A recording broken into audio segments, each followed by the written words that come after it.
एक शख्स अंधेरी रात में फजर की नमाज पढ़ने के लिए घर से निकला। अंधेरे की वजह से उसे ठोकर लग गई और वो मुंह के बिल कीचड़ में गिर गया। कीचड़ से उठकर वो घर वापस आया और लिबास तब्दील करके दोबारा मस्जिद की तरफ चल दिया।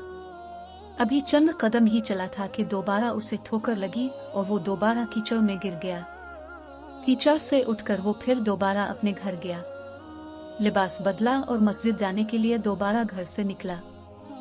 जैसे ही वो अपने घर से बाहर निकला तो इसके दरवाजे पर उसे एक शख्स मिला जो अपने हाथ में रोशन चिराग थामे हुए था।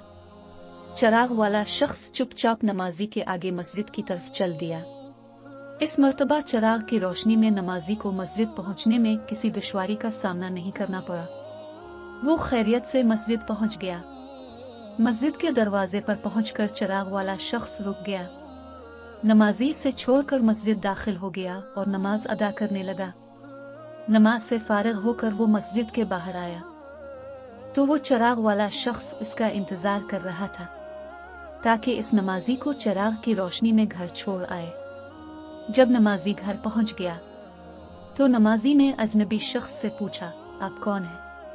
अजनबी बोला, सच बताऊं तो मैं इब्लीस हूं। नमाजी की तो हैरत की इंतहा ना रही। इस अजनबी की ये बात सुनकर नमाजी सोचने लगा, इब्लीस शैतान कैसे मुझे मस्जिद तक छोड़ सकता है? इसका काम तो लोगों को बहकाना है।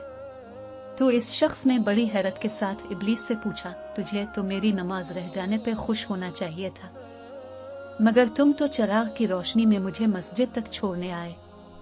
इब्लीस ने जवाब दिया कि जब तुम्हें पहली ठोकर लगी और तुम लिबास तब्दील करके मस्जिद की तरफ पलटे तो अल्लाह ताला ने तेरे सारे गुनाह मुआफ फरमा दिए। जब तुम्हें दूसरी ठोकर लगी तो अल्लाह ताला ने तुम्हारे पूरे खानदान को बख्श दिया, जिस पर मुझे फिक्र हुई कि अगर अब तुम्हें ठोकर लगी तो अल्लाह ताला कहीं तुम्हारे इस अमल की बदौलत तुम्हारे सारे गांव की मगफरत न फरमा दे।